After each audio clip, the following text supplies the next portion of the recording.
Hello दोस्तों, आप सबका स्वागत है इनोवेटिव इम्पल्स चैनल में। आज हम उस शख्स के बारे में बात करेंगे जिसे the king of comedy title the great Indian laughter challenge season 1 में दिया गया। उसने Bigg Boss season 3, comedy nights with Kapil and the Kapil Sharma show और भी न जाने कितने सारे इवेंट्स में पार्टिसिपेट किया है। जी हाँ दोस्तों, मैं बात कर रहा हूँ the king of comedy Raju Srivastava के बारे में। आप सब तो जानते ही है, उनका देहांत 21 सितंबर 2022 को इंडिया के the most prestigious hospital AIIMS Delhi में हुआ है। राजू श्रीवास्तव की डेथ की जो एकमात्र वजह थी वो थी दिल का दौरा यानी कि हार्ट अटैक। आइए समझते हैं ये हार्ट अटैक होता क्या है। Heart attack means it is a medical emergency which usually occurs due to a blood clot which blocks the blood flow to the heart. इसका मतलब ये है कि एक ऐसी कंडीशन है जिसमें क्या होता है कि वो ब्लड वेसल्स जो हार्ट को ब्लड सप्लाई करती है उसमें क्लॉट का जम जाना, उस क्लॉट के फॉर्मेशन के कारण वो जो ब्लड सप्लाई है वो हार्ट को नहीं मिल पाती है, जिसकी वजह से हार्ट पे प्रेशर बहुत ज्यादा बढ़ जाता है। अगर हम इसकी सीवियरिटी के बारे में बात करते हैं तो as per NCRB national crime record bureau के अकॉर्डिंग 2014 में हार्ट अटैक के कारण जो डेथ्स हुए हैं उनका नंबर है 18,300 और 2019 के अकॉर्डिंग जो हार्ट अटैक का नंबर है वो बढ़ करके 28,000 हो गया है। इसका मतलब 10,000 के अप्रॉक्स इंक्रीमेंट आया है इन 5 सालों में। अगर हम परसेंटेज वाइज कैलकुलेट करेंगे तो ये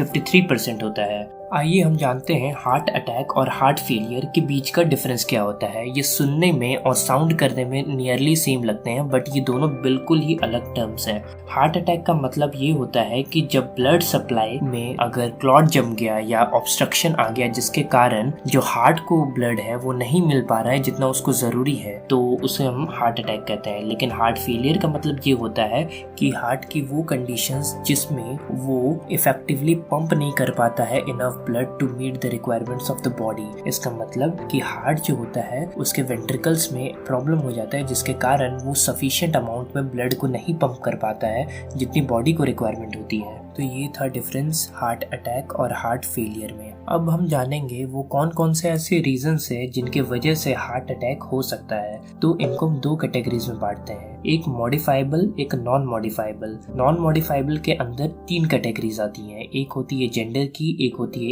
एज की और तीसरी होती है जेनेटिक काउज। अगर जेंडर के पर्सपेक्टिव से बात करेंगे तो ये मेल के केसेस में बहुत ज्यादा होता है age compare to female.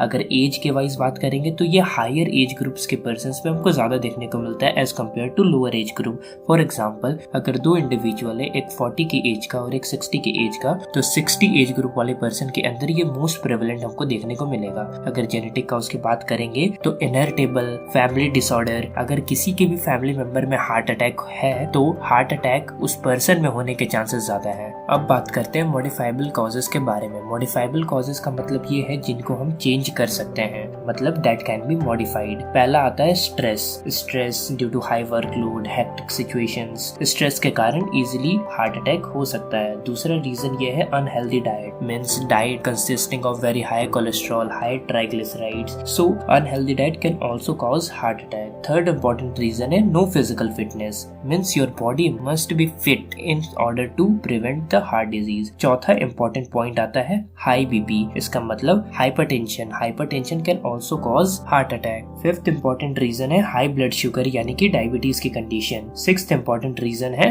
Fat यानी कि मोटापा। मोटे लोगों में ये चीजें ज्यादा प्रेवलेंट हमको देखने को मिलती हैं। अगर 7वें इंपॉर्टेंट रीजन के बारे में बात करेंगे, ये है एडिक्शन, यानी कि स्मोकिंग से हो सकता है, अल्कोहल से हो सकता है। ये सारी चीजें क्या कर देती हैं, आपको ट्रिगर कर देती है, means you become more prone to heart attack. ये जितने भी मॉडिफाइबल रीजंस मैंने आपको जो बताए हैं उन सब के कारण क्या होता है, एग्जैक्टली क्या होता है कि हार्ट को जो वेसल्स यानी कि ब्लड वेसल्स स्पेशली जो आर्टरी सप्लाई करती है उनमें क्या होता है, ब्लॉकेज हो जाता है, जिसकी वजह से क्या होता है, एक प्लैक फॉर्मेशन होता है। वो प्लैक के वजह से क्या होता है कि जितना अमाउंट में ब्लड सप्लाई हार्ट को मिलना चाहिए था वो नहीं मिल पाता है। ये कौन सी आर्टरी में होता है, ये स्पेशली उन्हीं आर्टरीज में होता है जो आर्टरीज ब्लड हार्ट को सप्लाई करती है, यानी कि कोरोनरी आर्टरीज, जिनके कारण प्लैक का फॉर्मेशन होगा। उन प्लैक के वजह से not enough blood will be supplied to the heart, जिसकी वजह से ऑब्स्ट्रक्शन होगा, जिसकी वजह से हार्ट अपना काम नहीं कर पाएगा। इसी चीज को हार्ट अटैक बोलते हैं, इसी चीज को मायोकार्डियल इन्फार्क्शन बोलते हैं। अगर हम राजू श्रीवास्तव के केस के बारे में बात करेंगे कि उनके केस में वो कौन कौन से ऐसे कॉजेज है जिनके कारण उनको हार्ट अटैक आया, तो मोस्ट इम्पोर्टेंट जो रीजन था वो था स्ट्रेस, यानी कि हाई वर्कलोड। उनके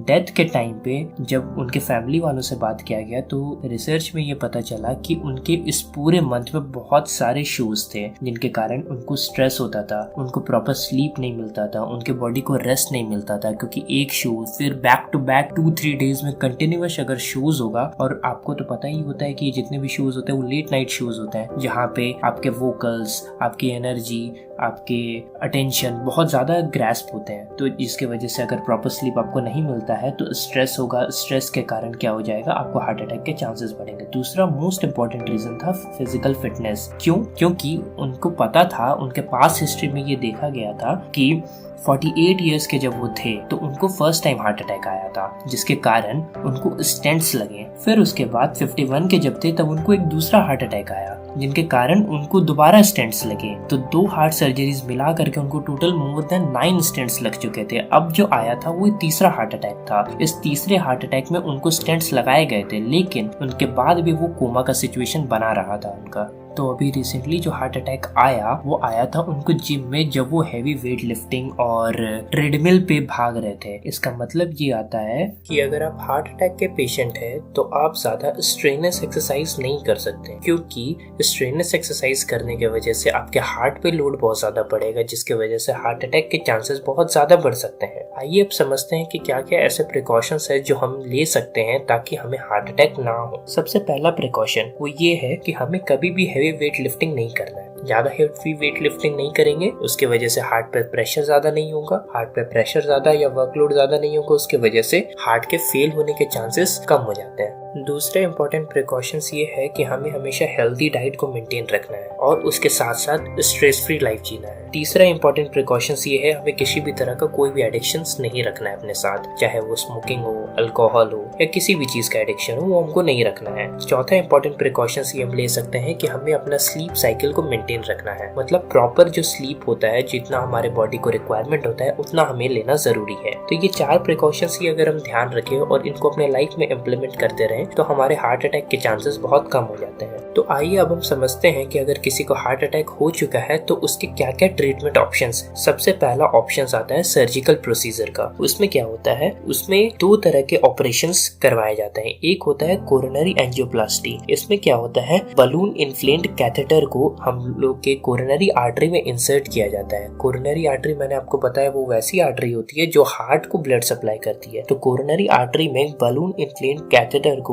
इंसर्ट करते हैं, वहां पे जाकर के उसको इन्फ्लेट किया जाता है, जिसकी वजह से ब्लॉकेज को रिमूव किया जाता है। ब्लॉकेज रिमूव हो जाएगा तो हार्ट अटैक के चांसेस कम हो जाएंगे। उसके बाद क्या किया जाता है, स्टेंट को प्लेस किया जाता है और उसके बाद मेटल मेश को वहां पे रखा जाता है ताकि वो फिक्स रहे। दूसरा सर्जिकल प्रोसीजर है कोरोनरी आर्टरी बाईपास ग्राफ्टिंग, जिसे हम CABG के नाम से भी जानते हैं। इसमें क्या होता है, कोरोनरी आर्टरी का वो ब्लॉक्ड एरिया जिसके कारण से एथेरोस्क्लेरोसिस, हार्ट अटैक जैसी बीमारियां हो रही थी, उनको हम बाईपास कर लेते हैं with the help of another veins और arteries from the same body. अब हम आते हैं what are the medications that can be given in the patients of heart attack. सबसे पहला है oral antiplatelet therapy. Oral antiplatelet therapy की वजह से क्या होगा, वहाँ पे प्लेटलेट का एग्रीगेशन, अकुमुलेशन नहीं होगा, जिसके वजह से एथेरोस्क्लेरोसिस, हार्ट अटैक होने के चांसेस कम हो जाते हैं। दूसरा इंपॉर्टेंट ड्रग्स होते हैं बीटा ब्लॉकर्स। तीसरे इंपॉर्टेंट ड्रग्स होते हैं angiotensin converting enzyme inhibitors and angiotensin receptor blockers और कैल्शियम चैनल ब्लॉकर्स।